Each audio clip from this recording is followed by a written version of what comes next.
Hola amigos, yo les agradezco mucho esta chance de poder platicar con ustedes porque este es un nuevo libro que traigo que va a estar pronto en el mercado y es muy importante para mí comentar esto.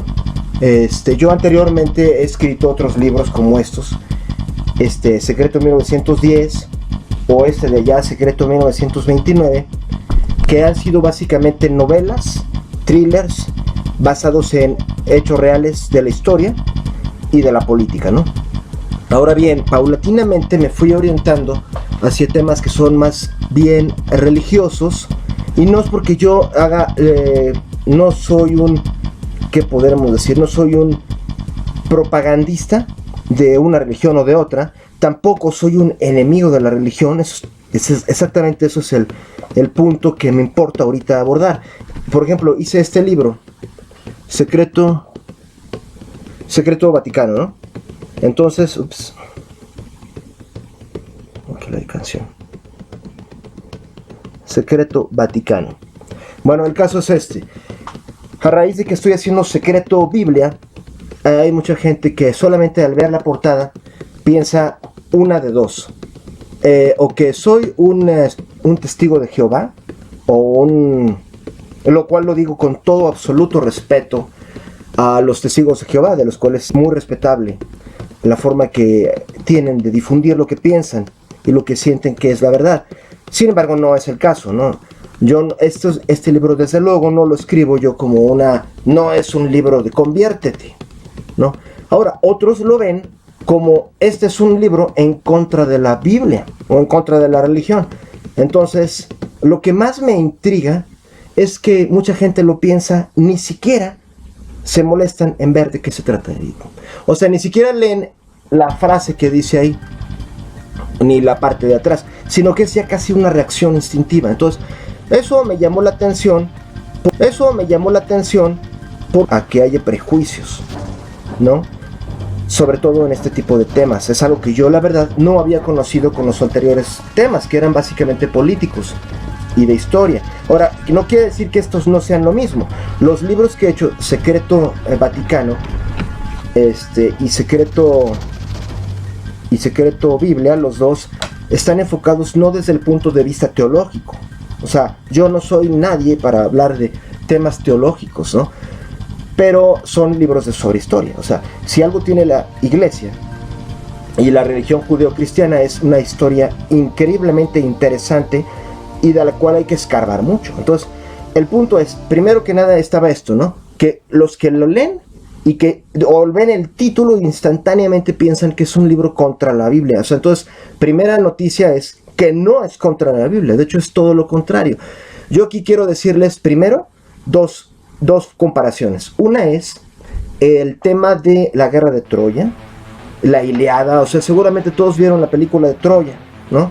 O han leído a fuerzas en la secundaria el famoso la Ilíada y la Odisea, que fue los libros de Homero. Y quiero decirles, o sea, ya se sabe hoy que esos libros que retrataban esa guerra, la guerra de Troya, tenían mucha ficción, mucha fantasía. Ahora, por muchos siglos se pensó que esos dos libros eran falsos. Es decir, en pocas palabras quiero decir, los escribió Homero, pero se creyó que no era cierto lo que decían. O sea, que no había habido la guerra de Troya, que no había venido la diosa Atenea a pelearse contra Afrodita, y que ellas dos no hicieron lo de echar una manzana de oro para que empezara una guerra de los humanos. Entonces, por mucho tiempo se pensó, bueno, como esto tiene mucha mitología griega, entonces obviamente todo se le ocurrió a un tipo, y es Homero, ¿no? Entonces quiere decir todo es falso. Entonces,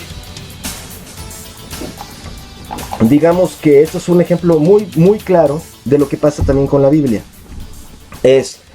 Se creyó que Homero había hecho todo, que se le había ocurrido. Sin embargo, hay otra visión, que es la que tuvieron los arqueólogos, que decían, a ver, ¿cómo es posible que un tema tan complejo como lo que está en los libros de la Ilíada y la Odisea, cómo se le pudo ocurrir a un individuo? O sea, son demasiadas dinastías, reinos enteros, ciudades. ¿Cómo Chihuahua se le ocurrió a alguien algo tan complejo? O sea, por ejemplo, los ejemplos más cercanos que hay son Juego de Tronos o El Señor de los Anillos, donde a un cuate o George Martin o el Tolkien se les ocurrió todo un mundo, hasta Tolkien hasta inventó los idiomas de los reinos que aparecen ahí. Sin embargo, ninguno de ellos le llega a la complejidad de la Ilíada, y mucho menos a la de la Biblia. Arthur Evans y Henry Schliemann son dos ejemplos de arqueólogos, arqueólogos que se hicieron arqueólogos por su chamba, ¿no?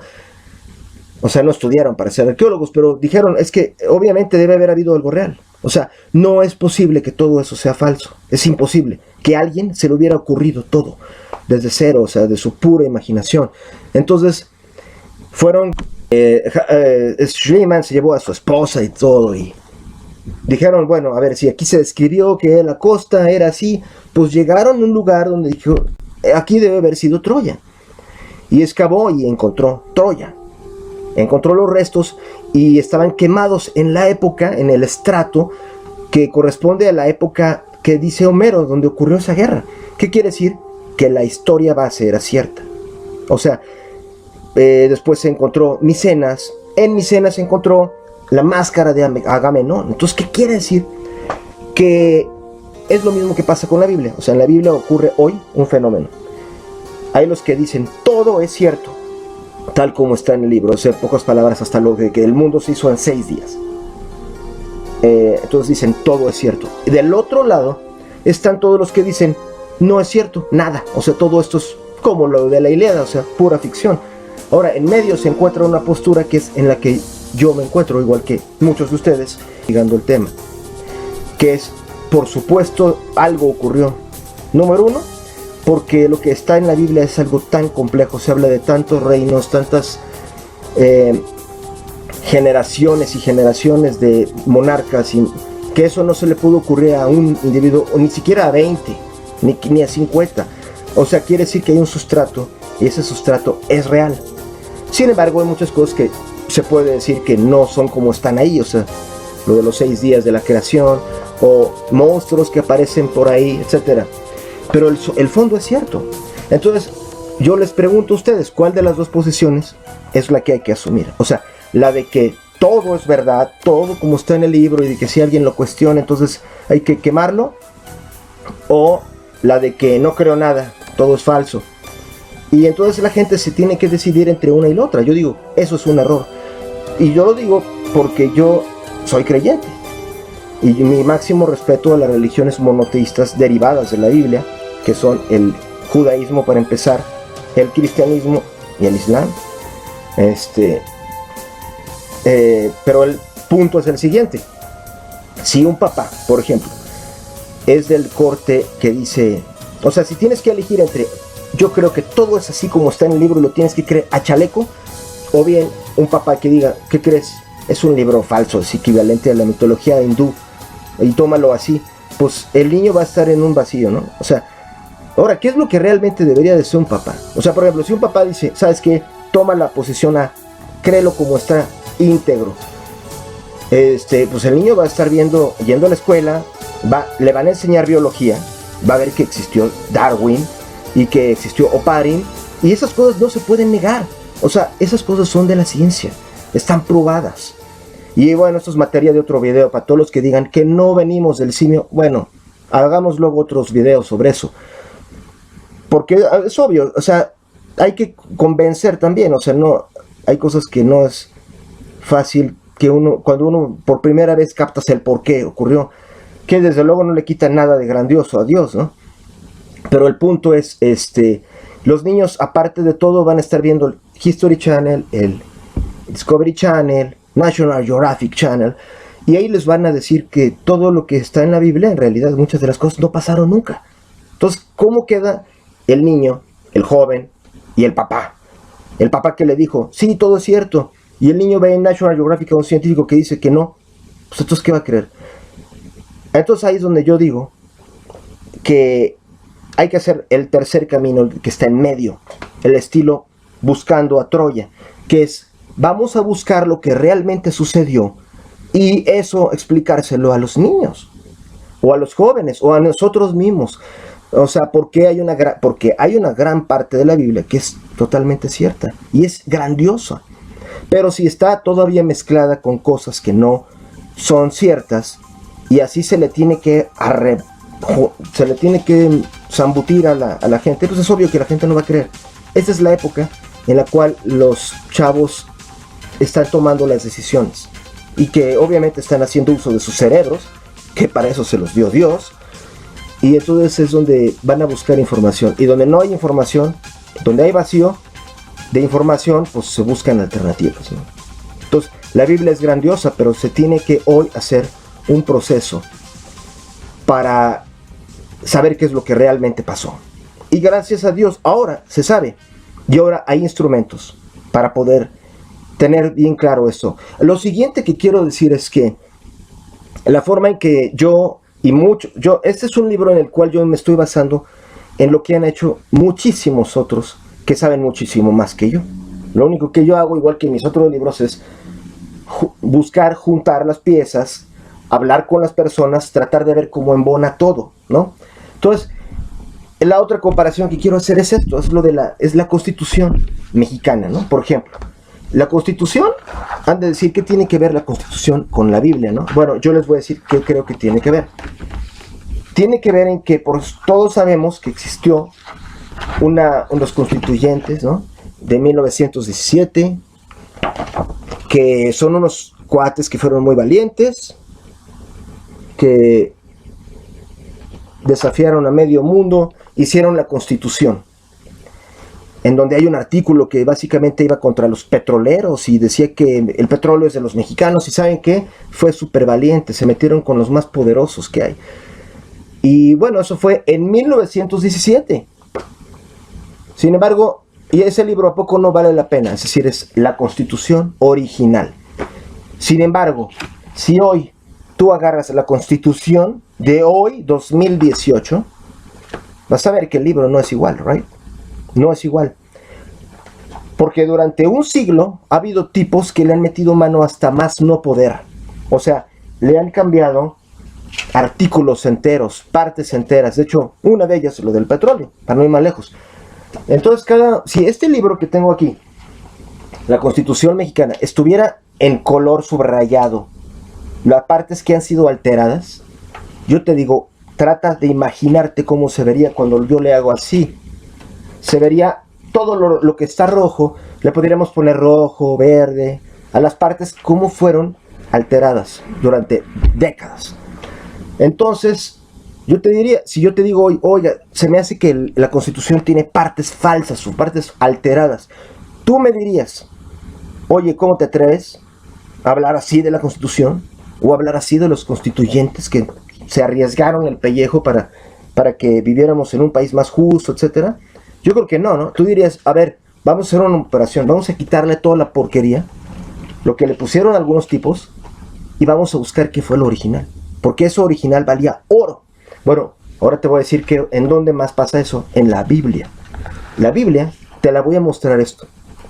Esto que estás viendo aquí es lo que se llama teoría documentaria de la Biblia. ¿Qué significa? Significa que desde 1700 y tantos, el filósofo Thomas Hobbes comenzó a hacer un estudio de la Biblia, y de hecho esto lo habían empezado muchos siglos antes los mismos padres de la iglesia, como vamos a ver ahorita, en donde básicamente Thomas Hobbes dijo, bueno, es obvio que cuando tú empiezas a estudiar la Biblia, su lenguaje, las referencias históricas, te das cuenta que las partes, o sea, no fue hecho todo de bonche. Las referencias históricas, te das cuenta que las partes, o sea, no fue hecho todo de bonche, no fue hecho todo de golpe, sino que se ve claramente que hay partes que fueron hechas en diferentes siglos. Entonces, ya hoy, después de Thomas Hobbes, han habido cientos de eruditos que han hecho una labor titánica decodificando la Biblia, de en qué partes, en qué época se hizo cada pedazo, o en qué parte fue modificado, como la Constitución mexicana. Y el resultado es esto. Este gráfico que tienes aquí es el que se llama, es la teoría documentaria de la Biblia. Digamos que aquí lo que se está viendo es el Pentateuco, empezando por el Génesis, no, al revés, ahí que lo hice. Génesis, el Génesis, Éxodo, Levítico, Números. Perdón por esto, pero es que la cámara voltea todo. Ahora, como aquí se ve, hay unas partes que son, esto es como las capas geológicas, es como cuando tú ves en la carretera que vas pasando y cortaron una montaña y se ven las capas geológicas, que tú las ves así de bonche, pero son millones de años en una era geológica. Ese aquí es lo que los científicos han dado como dictamen, ¿no? Todo lo que se ve rojo es la parte más antigua que existió alguna vez. Todo lo que existió alguna vez. Todo lo que se ve verde es la siguiente etapa. Y lo que se ve azul fue de plano añadido varios siglos después. Lo que se ve rojo es, ¿qué es? Lo más antiguo. Se le llama fuente J. Fuente J es lo que se piensa que existió en un principio de la historia de los hebreos, en la zona más remota de la historia hebrea. La parte azul se llama fuente E, la vemos 200 años después. Y esto es muy importante, ¿por qué? Porque aquí está más o menos para agarrarle la onda, qué significa lo de E y J.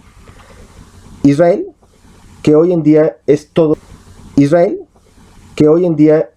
esto, digamos, aquí va Egipto, estaría aquí abajo, Líbano está aquí arriba, y sin embargo en la antigüedad eran dos regiones, la región del sur, Judea, y la región del norte, Israel. Entonces, aunque era una misma nación y había un mismo origen, al principio toda esta región, toda tenía la religión J. Se llama religión JJ, que es JJ, que es porque en todas las partes que está rojo, cuando se habla de Dios se llama Yahvé, que es lo que los que les gusta el tema saben que son las letras YHWH, que tiene un significado HWH, que tiene un significado ante Egipto, desde la parte del Éxodo, ¿no? Ahora, en todo lo que es el norte, Israel, que también se llama, digamos, Samaria o Efraín, era la parte norte de la misma nación, aunque ahorita les voy a contar. Dios se llama diferente, se llama Elohim. Y de hecho, en las partes que ustedes vean aquí verdes, que se llama fuente E, todo lo que se ve verde aquí, en el Génesis incluso, es cuando Elohim. O sea, Yahvé es Elohim, es Dios. En el Génesis incluso es donde Dios se llama Elohim. Y bueno, seguramente tú has de pensar, bueno, debe ser lo mismo. Elohim debe ser Yahvé. Pues bueno, aquí vamos a empezar a entrar en materia, porque en realidad son dos diferentes dioses. Y ahorita vamos a ver cómo sucedió. O sea, aquí no quiero aburrir con mostrar exactamente todo el contenido del libro secreto Biblia. Básicamente, la base es esta. Estos son hechos históricos que se conocen, ya están probados. Y al principio todo esto era una misma población, era una misma cultura que tenía la religión J, donde Dios es Yahvé. ¿Okay? Sin embargo, surgió un imperio aquí. Un imperio bastante terrible, los asirios, en esta parte de acá. Los asirios conquistaron todo. Pero lo que hicieron fue que sometieron a todos estos países, no solo a Israel, sino que también pues todo lo que era aquí Fenicia, o sea, lo que hoy es Líbano era Fenicia. Y más acá está Siria, o sea, todo hasta el norte es Siria. Todo eso estaba controlado por los asirios de una manera muy cruel. Eran peor que los romanos, pero bastante. El caso es que en esa época se rebelaban los dos, o sea, tanto Judea tuvo un intento de rebelarse como Israel, que aunque eran la misma cultura, eran dos reinos. Era, digamos, como que digamos, Irlanda del Norte junto con Irlanda del Sur. Bueno, ya sabemos que hoy hay una separación política ahí, y el por qué, curioso, es la religión también. Pero bueno, el caso es hasta esta época, estos dos eran, digamos, reinos hermanitos. Pero el caso es que Israel se rebeló y Judea le falló. O sea, Judea iba a entrar en apoyo para rebelarse contra Siria, pero no lo hicieron, se rajaron, por decirlo así, y fue solo Israel contra Siria, se rebelaron. Y ahí vino la venganza. O sea, Asiria lo que hizo fue que arrasó Israel. Esto es el año aproximadamente 710 a.C. Asiria llegó, arrasó con la población del norte, las hicieron caca, perdón la expresión, y lo peor fue que para entonces una emperador siria que se llamaba Tiglat-Pileser, que hagan de cuenta era un Maquiavelo que pensó, si lo que normalmente hacen los países cuando conquistan otro es que masacran a la población y luego la población se acaba rebelando, ¿no? Entonces pensaban, ¿cómo chihuahuas le hacemos para que no se vayan a rebelar? Entonces ocurría es que había un dilema, porque si tú los dejas estar libres, pues se rebelan, y si los masacras, los matas, los exterminas, pues entonces ¿para qué conquistaste un país? No vas a tener mano de obra. Una de las conquistas más importantes es tener mano de obra que trabaje para ti.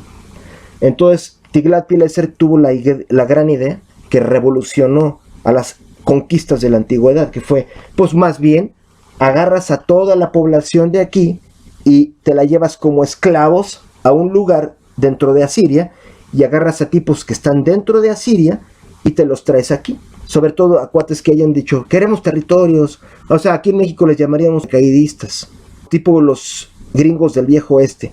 Tú dices, bueno, ¿quiénes de aquí, quiénes de Asiria quieren llegar y agandallarse un nuevo territorio? Pues mándalos. Y a los demás, a los de Israel, te los llevas para que estén de esclavos en Mesopotamia. Lo cual ocurrió. O sea, esto es un hecho que sucedió en el año 700 aproximadamente. Los que siguieron a Tiglat-Pileser, que fueron Salmanasar, Sargón y Esarhadón, que eran papá y nieto, agarraron a la población de aquí, se llevaron aproximadamente 5,000 de los más poderosos nobles, se los llevaron a Mesopotamia, y lo que es terrible es que ahí se perdieron. Es la famosa tribu la tribu perdida de Israel. O sea, está tan perdida que ya se mezcló con la población de ahí desde hace 2700 años, y son parte del actual Irak y no saben que eran judíos. Ahora, mientras tanto, los que estaban ahí, que venían de una población llamada Kuta, en Mesopotamia, cerca de Babilonia, se los trajeron para acá y quedaron en esta zona poblándola, y se imaginarán que los del sur ya no lo vieron con tanto gusto, porque los de aquí ya no eran judíos. Había algunos que se habían quedado, pero los que ahora estaban en el poder eran mesopotámicos.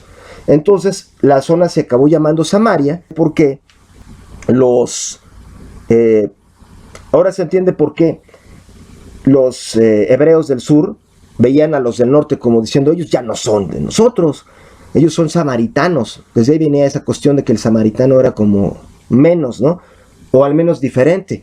Entonces, pero eso no era lo más grave. O sea, extrajeron a los dioses de Asiria. O sea, los que ya vivían aquí, en la región, o no olvidemos, la región E, donde si viene la fuente J. Recordemos, todo lo que se ve verde es fuente E. A ver.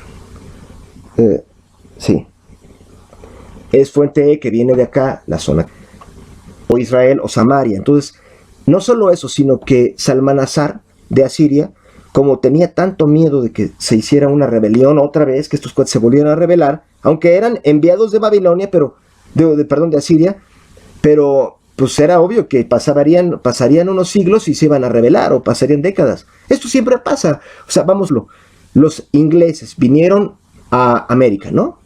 Y crearon lo que son los Estados Unidos. Pues a menos de 200 años ya se rebelaron de Inglaterra, ya son otro país. O sea, siempre pasa. Entonces, para que no se rebelaran, había que hacer cualquier cosa. Entonces, una de las cosas fue un edicto, que es el edicto de Salmanasar, por los habitantes que vivieran aquí, en el norte, o sea, en lo que es Israel, o Samaria, o Efraín, tenían que tener una religión mezclada, para que nunca tuvieran una identidad, clara o propia, nacional. Se le emuló a que tuvieran era una especie de religión de fusión. Entonces, ¿qué ocurrió? Que las mismas autoridades hicieron que los dioses de Fenicia eran los vecinos de aquí, que de hecho eran la misma raza que los hebreos, la misma raza.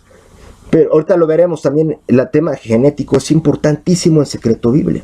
O sea, fenicios estaban acá, los y babilónicos estaban acá, que los babilónicos para el momento eran, digamos, como gatos de los asirios, estaban sometidos bajo Asiria. Entonces, en Israel, por decreto, el tema genético es importantísimo en Secreto Biblia. O sea, fenicios estaban acá, los y babilónicos estaban acá, que los babilónicos para el momento eran, digamos, como gatos de los asirios, estaban sometidos bajo Asiria.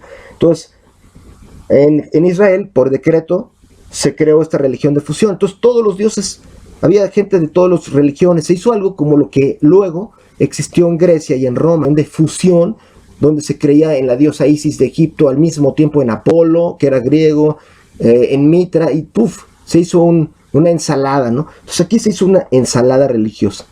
Entonces estos tipos creían en dioses de Fenicia, dioses asirios, dioses de Siria y en el dios que existía antes, ¿ok? Entonces no es de extrañar que hay, voy a mostrarles a ver si está por aquí. Les voy a enseñar un ejemplo de cómo en esa época, o sea, se encontraron de esa época unos amuletos que son donde viene mezclado, hagan de cuenta, es un amuleto que se encontró en la zona norte de Israel, donde dice que Yahvé tiene la esposa Asherah, o sea, tiene una esposa, y que además es amigo del dios tormenta Hadad. Pues, ¿qué te dice eso? Pues que se mezclaron las tres religiones. O sea, Yahvé, llamado también Yahú, era del Dios que había quedado ahí con la población que sobrevivió, que era Dios de los hebreos, que era Dios único. Sin embargo, pues ya tenía esposa a una diosa de los fenicios, que era Asherah, y además tenían supuestamente como hijo a Hadad. Hadad era el dios tormenta de los fenicios. Y entonces se hizo un collage, se hizo una religión de fusión. Ahora, yo te diría algo, cuando pasaron 100 años de eso, digamos, nos acercamos a una fecha clave para todo el tema de Secreto Biblia. O sea, que de hecho es único, en el año 622 a.C. En ese año ocurrió un fenómeno. Y ese fenómeno, de hecho, si tú tienes tu Biblia ahí, yo te pediría el favor de abrir el libro 2 Reyes, versículo 22:8, porque ahí está documentado esto que te voy a contar, que es el momento más importante de las alteraciones que ha tenido la Biblia en toda su historia. Básicamente, es el momento en el que por primera vez lo que debería ser todo rojo, o sea, aquí que es donde se habla de que, o sea, esto que vemos aquí, Génesis, Éxodo, los primeros libros que existieron, que están en la Biblia, todo debería de ser fuente J, o sea, la fuente donde se llama a Dios Yahvé. Sin embargo, en el año 622 se mezcló por primera vez lo que se ve rojo con lo que se ve verde. ¿Okay? ¿Qué pasó? Que alguien trató de unificar otra vez estos dos territorios. O sea, eran dos países que ya no solo eran diferentes en raza, o sea, ya los del norte, aunque habían quedado muchos judíos, que a los que se habían llevado los asirios, pero la mayoría de los que estaban aquí eran los de Cuta, que venían, y ya vivían, eran los que, pues ya eran los samaritanos, o sea. Ahora, ¿tú crees que en el año de 622, que es cuando ya aparece en la historia que hubo un gran rey llamado Josías, que lo cual sí es cierto, o sea, él tal cual hizo una proeza, unificó estos dos solo países, y que es básicamente poco más o menos lo que hoy es Israel actual, ¿no?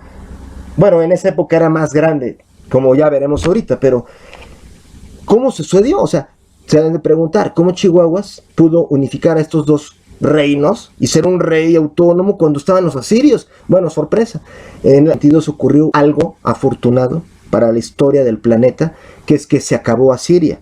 O sea, tuvieron los asirios un último emperador, que era, digamos, el poderosísimo Asurbanipal, y se murió y hubo un pleito entre sus hijos y en ese instante ocurrió una rebelión, pero del otro lado. Hagan de cuenta, si se viera aquí, del otro lado, bueno, aquí tengo otro mapa. Bueno, en fin, aquí está, digamos, más para acá está Siria y más para más para acá estaría por aquí Babilonia. Pues Babilonia, que habían estado esclavizados con Asiria, se rebelaron y surgió un nuevo líder llamado Nabucodonosor, que seguro ya te sonó. Bueno, es mucho más maligno de lo que te puedes imaginar y además tuvo un rol tremendo para que se modificara la Biblia. O sea, yo quiero decirte algo y espero que no me vayan a odiar por esto, pero la Biblia que hoy está en tu casa, que, insisto, es como lo de la Constitución, su base es sagrada, pero muchas de sus partes fueron alteradas. Y que aquí está el mapa, o sea, ¿no? Bueno, pues el primer responsable de esas alteraciones fue Nabucodonosor. ¿Por qué? Por esta misma guerra. O sea, Nabucodonosor lo que hizo fue que dio una especie de ataque mortífero, fue como una especie de primer Hitler. Los asirios no eran buenos, o sea, eran unos hijos de la mañana, pero lo que hizo Nabucodonosor fue que sustituyó a los asirios y fue peor, y se agandalló, ahora sí, pero lo hizo con mucho más inteligencia. O sea, Nabucodonosor lo que hizo fue manipular a naciones enteras.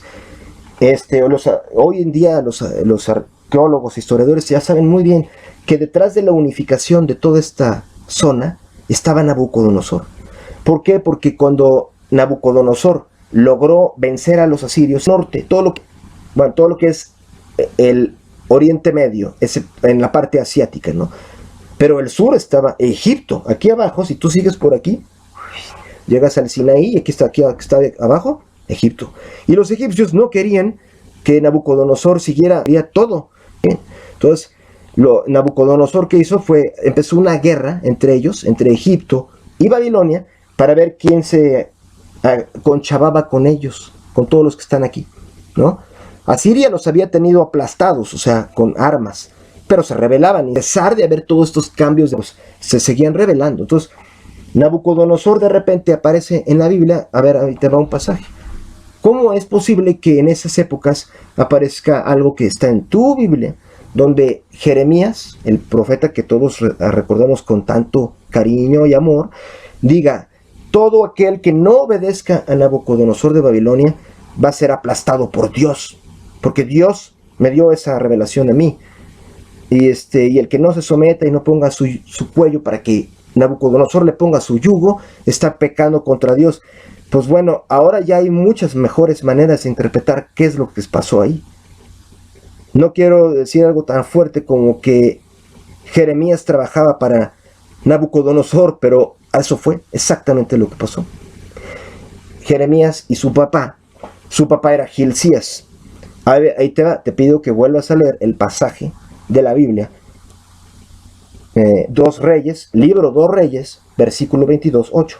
¿Qué es lo que dice? Dice que el sacerdote Hilcías, insisto, papá de Jeremías, en esa época, dijo que encontró debajo del templo de Jerusalén, o sea, ese templo, imagínate, había sido bastante dañado por todas estas guerras que te he platicado. Y de repente dijo que estaba reparando el templo y encontró un rollo, un pergamino muy antiguo que había estado ahí en el sótano, y que de repente lo sacó. Y dice el pasaje tal cual que se lo mostró al secretario del rey, llamado Safán, y que el secretario del rey, asombrado, se lo mostró al rey. Y que básicamente el sacerdote Hilcías le dijo que eso era la segunda parte de la revelación de Moisés, que Moisés escribió 700 años antes. O sea, cuando vio a Dios. Te acordarás, la base de todo cristiano, judío o musulmán en el planeta es afirmar que el Pentateuco, los 5 primeros libros de la Biblia, proceden de que Dios en el monte Sinaí se lo reveló todo a Moisés. O sea, entonces de repente, y las otras partes de la Biblia dicen que precisamente Moisés escribió la Biblia y que fue guardada en un arcón, etc. De ahí viene todo lo del arca perdida, ¿no? Entonces, el punto es que Este sacerdote en el año 622 a.C. dijo que justamente es la época en que, imagínate, el rey era Josías y se dio toda esta extraña reunificación donde unos de aquí, del norte, eran mesopotámicos y creían en un chorrísimo de dioses. ¿Cómo habrían podido unificarse con los del sur, que eran totalmente estrictos, que solo hay un Dios? De hecho, todos los que somos herederos de esta religión creemos que solo hay un Dios. ¿Cómo Chihuahua se habría podido reunificar todo este territorio con ellos, que pensaban que los de acá creían en millones de dioses provenientes de muchos lados? Se había hecho una religión híbrida. Entonces, pues la respuesta, se fusionaron las dos religiones. Esto es lo que está tremendo. La fuente J del sur, que es, o sea, el sur, y la fuente JE del norte se fusionaron. Entonces ahí te va otra vez el pasaje. 2 Reyes 22:8. ¿Qué dice? Metió, en las excavaciones del templo encontró un rollo y dijo: he encontrado lo que faltaba de la revelación que Dios le dio a Moisés hace 700 años. Y se lo dio al rey, y el rey dijo: ok. Bueno, según la Biblia, según informes actuales, hubo muchísimo más polémica cuando sucedió esto. Hoy la Biblia dice que cuando este sacerdote le mostró el rollo al rey, todo fue de que ok. O sea, el rey a lo mucho dijo que lo cheque. Fíjate, hasta en ese momento la Biblia misma explica que el rey tuvo dudas, porque pensó: ¿qué tal si este tipo me está transando? O sea, aunque sea el sumo sacerdote. Y básicamente le dijo que lo revise la profetisa Hulda. Y fueron con la profetisa, y aparentemente la profetisa dijo: ok, sí, le doy mi visto bueno. Sin embargo, ¿qué es lo que hoy dicen los arqueólogos y los historiadores? Voy a decir la frase de un hombre que admiro extremadamente, Isaac Asimov, que él lo dice casi textual. Dijo: cualquiera que haya estudiado el tema sabe que el libro lo inventó el propio Gilcías, el sumo sacerdote. Él inventó el rollo, ese que apareció ahí. Ahora bien, esto lo ha dicho no solo él. O sea, podría poner aquí la lista, y la voy a poner, de todos los que, este está en el libro, todos los que han insistido en este hecho de cómo un sacerdote, Gilcías, es el responsable directo de una de las primeras grandes, no digo falsificaciones, pero por lo menos reediciones que ha habido en la historia del mundo. Lo que hizo fue esto, o sea, esta parte de aquí, todo lo rojo y lo verde. Lo verde proviene del norte, lo rojo es lo que era originalmente la religión hebrea dictada por Dios a Moisés. Entonces, digo, voy a agarrar, y encontré un rollo. Bueno, este es en realidad otra cosa, es del cumpleaños de mi hijo. Bueno, imagínate que yo te digo que encontré esto debajo de este edificio, y que digo que esto tenía 700 años de antigüedad, que fue lo que él les dijo en su momento. Entonces aquí hay un dato. O sea, primero que nada, si esto venía de letra de Moisés, como supuestamente era, y fue escrito aprox en el año 1300 a.C., ¿right? Ahora, el alfabeto hebreo, que está emparentado con el de Fenicia, surgió en el año 1100 a.C., o sea, 200 años después de que vivió Moisés. Antes de eso no existía el alfabeto, el alefato, o sea, el alfabeto hebreo no existía. Pregunta: cuando el sacerdote sacó el rollo de debajo de la tierra, ¿en qué idioma estaba? ¿Con qué letras estaba escrito? O sea, si tú hoy agarras para dar no ir más lejos, has tratado de leer el Quijote de la Mancha tal como lo escribió Cervantes, o sea, en su español de esa época de 1600 o 1500, no lo puedes leer. O sea, lo puedes leer, pero verás que el idioma cambió bastante. O sea, ya no está tan fácil. Ahora intenta leer el Cantar del Mio Cid. O sea, se escribió aprox en el año 1200, ya en la Edad Media. Si tú lo tratas, aunque esté escrito en español, trata de leerlo. En Porrúa editaron un ejemplar donde viene 2 columnas, o más bien una página de un lado está en español de la época, de cuando se escribió, y en la otra en español de ahorita. O sea, son otros idiomas, ya son 2 idiomas diferentes. O sea, tú trata de leerlo en el español de la época y te va a costar un chorro de trabajo. pero es sumamente interesante. O sea, este es un ejemplo de lo que ocurrió para el idioma español en simples 800 años, ¿no? Ahora, el rollo que encontró este sacerdote tenía información que databa de 700 años atrás, en una época en que no existían bases de datos, no existían librerías como las conocemos, y él había estado debajo de la tierra durante 7 siglos esa cosa, o los siglos que haya estado. Pues como que está extraño que cómo se pudo leer y se le entendió tan fácil y estaba completo. Los papiros que se han encontrado ahorita de la Biblia están deshechos. O sea, tú puedes, los del Mar Muerto, búscale ahí en internet los rollos del Mar Muerto y vas a ver que han tratado de pegar pedazos. O sea, el tiempo está cañón, o sea, la erosión, la humedad está tremendo. Sin embargo, este sacerdote dijo, ok, aquí está, lo encontré. Sin embargo, una de las partes que dice su texto fue que, fíjate, el libro de Deuteronomio, que es hoy en día es bastante sabido, que ese libro fue añadido.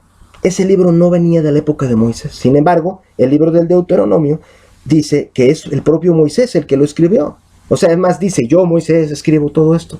Ahorita que hablemos del Nuevo Testamento hay una cosa bastante parecida, que es el libro del Apocalipsis. O sea, bueno, imagínate, el libro del Deuteronomio, el capítulo 7 dice tal cual, que Dios le dio la orden a Moisés para que le dijo, cuando llegues te enfrentes a todas estas 7 naciones que te rodean, y que son más poderosas de tú debes de últimamente destruirlas. Y no solo eso, sino violar a las mujeres, quitarles todo. Y luego además está prohibido que te mezcles, que se casen tus hijos con las hijas de ellos. O sea, en realidad, esa es la visión un poquito la visión más cruel de Dios que existe. Ahora, cualquiera que lea el Génesis en su forma original, o sea, digamos, lo rojo, lo que es fuente J, ve que Dios era diferente. O sea, Dios era amor. Y qué más, y qué mejor que cuando lees los evangelios de Cristo. Cristo, que es la forma que toma Dios para venir al mundo, pues que te dice que es amor. Que últimamente todos vamos a ser perdonados, que todos somos hermanos. Entonces, la gran pregunta es, entonces, ¿por qué el Deuteronomio dice eso? ¿A poco de veras Dios le dio esas órdenes a un ser humano para exterminar a otros? ¿Para exterminar a naciones completas? O sea, ordenarle a un tipo ser como Hitler. Yo siempre me lo pregunté. O sea, gran parte de este libro yo lo empecé a hacer porque un querido tío siempre me dijo, hay cosas como esos capítulos del Deuteronomio o partes del libro del Apocalipsis que yo digo, si eso lo escribió Dios, me alarma porque ¿cómo puede ser? O sea, en unas partes de la Biblia Dios se muestra tan grandioso, benigno, que dices, eso sí lo creo. Lo otro, la verdad, no lo creo. Pero bueno, yo le decía a mi tío desde entonces, bueno, pues suena interesante y yo me puse a investigar. O sea, finalmente hay otros libros donde cuando yo vi, por ejemplo, en ese libro de allá, Secreto 1929, todo eso a mí me acabó impulsando a estudiar lo de la Biblia por una razón, porque gran parte de lo que ocurre ahí, igual que en Secreto 1910, es que, o en el libro Secreto Rockefeller, como que se llama también Secreto R, como su nombre lo indica, gran parte de los problemas que se analizaron en esos libros son porque John Rockefeller pues hizo destrozos en el planeta. O sea, de una manera súper sanguinaria, tomó el control de la política en muchos aspectos que hasta hoy sigue ocurriendo con sus descendientes, con su familia. Hasta hace poco David Rockefeller era el que decía qué hacer con el planeta. O sea, hoy en día lo hace más bien George Soros, que es pues un vástago de toda esa dinastía de poder que creó Rockefeller. Y Rockefeller lo hizo todo por la religión. O sea, él mismo le dijo a su hijo antes de morirse, en 1938, le dijo a su hijo, cuando su hijo le dijo, a ver papá, ¿qué es de lo que más te gusta todo lo que nosotros hacemos? Lo del petróleo, lo de los bancos, lo de las acereras. Y el papá dijo, no, o sea, nuestro negocio no es el petróleo, ni los bancos, ni las ferrocarrileras, ni las navieras, ¿no? Nuestro negocio, lo que nos dedicamos es a darle orden al mundo, ¿no? Así es, dar mundo. Y pues ya sabemos lo que hicieron. Ellos crearon la ONU, la CIA, se creó en el Rockefeller Center, habitación 3606, la Comisión de los 30, etcétera, la Comisión Trilateral, todos los organismos que en realidad deciden qué ocurre en el planeta y que luego le dan las órdenes a los presidentes, pasando por el Club Bilderberg, que fue creado también por Rockefeller, junto con otros, ¿verdad? Pues básicamente todo eso fue creado por Rockefeller y sus hijos. Y él era bautista, era protestante bautista. Entonces todo el tiempo él dijo que todo esto era una encomienda de Dios. O sea, mira, Rockefeller es este cuate que está aquí. Sí, En fin, el caso es que... Ups. El caso es que... ¿Qué era?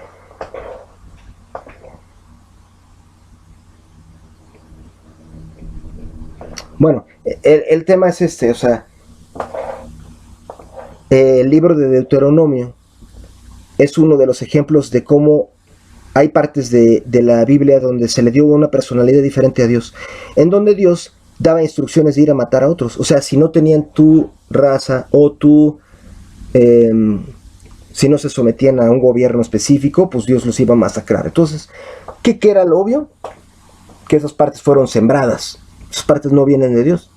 Entonces, durante mucho tiempo mucha gente lo tuvo claro, pero no sabían cómo, cuáles partes. Pero ahora yo te pregunto a ti, ¿tú crees que es importante saber cuáles partes venían de Dios y cuáles no? ¿O tiene uno que chutarse todo tal como está? Ahora yo te haría una pregunta moral. O sea, la pregunta moral es ¿cómo se puede decir? ¿Es devoto o es moral el creer que Dios es las cosas que alguien haya hecho calumniándolo? O sea, por ejemplo, si alguien escribiera que yo soy un criminal y que yo di la orden de matar a alguien y es falso, y tú dijeras, tú lo recitaras, lo aprendieras tú, ¿eso crees que yo te lo agradecería? O sea, en pocas palabras, para mí, si alguien le metió mano a la Biblia para alterar la imagen que tenemos de Dios, creo que nuestra misión es investigar esto y limpiar eso, porque en realidad es un agravio a Dios mismo. O sea, ese es un punto de vista. Yo lo pregunto porque yo se lo he preguntado a los sacerdotes, quienes en realidad en gran cantidad coinciden conmigo. Y de hecho, es una gran corriente dentro de la Iglesia Católica y protestante también. Y ni qué decir entre los rabinos judíos. Hay una gran corriente de gente que está investigando esto, porque importa. O sea, si alguien alteró a Dios, ¿es ético que estemos viviendo una mentira? O sea, que alguien haya estado usando el nombre de Dios para ponernos a pelear unos contra otros, para que nos odiemos o para crear terror. O sea, la gran pregunta de todos es ¿por qué? A ver, si Dios se hubiera indignado de que todo esto sucedió, habría venido aquí a decir basta, ¿no? Esto fue malo, esto estuvo mal. Pues yo interpreto que en parte esto es lo que explica por qué vino Jesucristo y por qué lo crucificaron. Porque claramente hubo una parte de los sacerdotes que decía, oye, ¿cómo te atreves, mano? O sea, esto no es porque lo haya dicho Dios o no, eso qué importa. Es porque nosotros lo decimos, porque somos el poder. Eso es lo que ocurría entonces y es lo que ocurre ahora. Ahora, retrocedamos 700 años. O sea, bueno, quiero decir, al año 622 a.C., cuando este sacerdote dijo que encontró un rollo, lo cual está, insisto, en el versículo 2 Reyes 22:8, y que dijo que aquí estaba la palabra de Moisés y que dice que vayas y mates a todas las 7 naciones, hay que irlas a despedazar, ¿ok?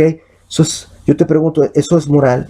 ¿Eso es justo atribuirle eso a Dios? ¿O es algo que este sacerdote hizo porque de alguna manera era la única forma de crear una guerra santa y de que todas esas dos naciones se unificaran y se iniciara un pleito mortífero para someter a todos los que antes eran sus aliados, como Líbano, Siria, etc. Los que ahí en Deuteronomio aparecen como enemigos. O sea, empezaron a ser enemigos desde entonces. ¿Por qué? Porque pues, lo decía Dios. Y mostró un rollo. Entonces aquí el punto es, tampoco crean ustedes que esto se hizo así nada más y que todo el mundo dijo, sí. No, en el libro del secreto Biblia está narrado lo que muchos arqueólogos e historiadores piensan que sucedió, que es que cuando este sacerdote mostró ese rollo, la mayoría de los sacerdotes de Judea le dijeron que era un engaño, que era una tranza y que aparte era blasfemo, porque estaba básicamente ese rollo que según historiadores, según arqueólogos como Israel Finkelstein, por ejemplo, lo que en ese año ocurrió es que Hilcías no solamente encontró lo que se llama la segunda ley o Deuteronomio, sino que básicamente desenterró el rollo completo, como quien dice. O sea, anteriormente había existido una religión, que es la religión Jota, que sabemos solo existe un Dios, y Dios es Yahvé, ¿no? Que significa yo soy el que soy, o yo soy lo que seré, lo que es, y lo que es, fue y será alguna vez. Bueno, pues en ese año, de repente, ¡fum! ¿Qué es lo que se piensa que sucedió? Que este sacerdote Hilcías, en los hechos, tuvo a gente trabajando, escribas, pero pues obviamente esto no sale en la Biblia, y ellos lo que hicieron fue agarrar y decir, a ver, queremos que los de acá y los de acá vuelvan a ser un país, ¿cómo le vamos a hacer? Pues si tú les dices a los de acá que lo que ellos creen es falso, te van a pintar mocos, ¿no? O sea, y pintar más mocos, porque los de acá tienen una idea muchísimo más férrea de lo que es Dios. Entonces, ¿qué es lo que hicieron? Pues, hibridación. Este proceso es lo que se llama hibridación. Es que tú agarras y dices, bueno, ¿cómo le vamos a pegostear? Quiero decirte algo. Si tú ahorita lees algo que escribió el que es el asesor científico número 1, Francisco, que es un jesuita, el padre jesuita Guy Consolmagno, él dijo en una entrevista a la periodista Alisa Poe, le dijo que en el libro del Génesis, que todo el mundo ha leído, que cómo se creó todo, ¿no? Hágase la luz, etc. Creo que ni tú ni yo nos habíamos dado cuenta después de leerlo toda la vida, lo que Guy Consolmagno dice, que es, en el Génesis hay 3 relatos de la creación, no uno. Hay 3 relatos de la creación del universo, que son diferentes, y que de hecho están, si tú, el lugar donde se nota la costura, o sea, cómo están pegados, es en el versículo Génesis 2.4, donde básicamente dice, ya te conté cómo se creó el mundo, y ahorita te voy a explicar cómo se creó el mundo. O sea, como si se volviera a empezar desde cero. Y fue que se creó, etcétera. O sea, son 2 relatos, se pegaron. En el primero de los relatos dice que Dios creó a la mujer y al hombre al mismo tiempo. Dio varón y hembra los creó, etcétera, con las palabras que sean. Y que ahí estuvieron juntos desde el principio. En el otro relato, en el que empieza en el capítulo 2, dice que primero Dios creó al hombre. Y el hombre estuvo solo un buen rato. Estuvo solo tanto tiempo que hasta se sintió solo y triste. Entonces fue cuando dijo, Dios mío, me siento solo y triste, dame a alguien, ¿no? O sea, y Dios ya dijo, ok, vamos a darle una ayuda idónea y vamos a crearle a una compañera y duérmete. Y durante el sueño le sacó una costilla. Entonces aquí lo que dice Guy Consolmagno, el asesor científico del Papa, que además hay un asteroide que se llama Guy Consolmagno. O sea, no es cualquier tipo, ¿eh? O sea, es un astrónomo picudísimo, pero aparte pues es un hombre muy creyente. Él es un cristiano católico que ama a Dios. E insisto, él ha dicho, y yo lo digo ahorita, ¿por qué al que investiga luego le dicen hereje? Yo creo, aquí voy a hacer un paréntesis, humilde opinión. La gente no dice, tú eres un hereje porque diga, estás atacando a mi Dios, sino porque dicen, yo ya sabía cómo eran las cosas. Y me da flojera que me digas que ahora tengo que otra vez ver cómo chihuahuas es. O sea, mejor creer en una mentira, pero que ya sé cuál es. O sea, y aquí yo lo que creo es, y te invito a pensarlo, si te está agradando esto, es muy probable porque que tú seas de los exploradores. como yo, o como Guy Consolmagno, o como el Papa Francisco, o como los muchísimos rabinos que están explorando la verdad. Y si eres de los que se siente ofendido por lo que estás oyendo, lo más seguro es que es porque esto te hace cortocircuito en el cerebro. Y esto se llama, hay un científico que habló de esto que era, ¿cómo era? El que bueno, se llama la disonancia cognitiva. Es un concepto de que cuando tú dices, yo ya me di cuenta que lo que me está diciendo es cierto, pero me hace cortocircuito, entonces mejor ya no. Mira, esto es disonancia cognitiva, o sea, pero aquí la gran pregunta es, a algunos nos encanta la disonancia cognitiva porque tenemos el instinto de explorar. O sea, ¿qué pasa si te dicen, ¿qué crees? La Tierra no es plana. Hay mucha gente que dice, no manches, no, o sea, ahora ¿cómo es? Y hay otros que dicen, oye, qué chingo, qué padre, o sea, voy a explorar, a ver cómo es. Bueno, son dos tipos en los que está dividida la especie humana, los exploradores y los conservadores.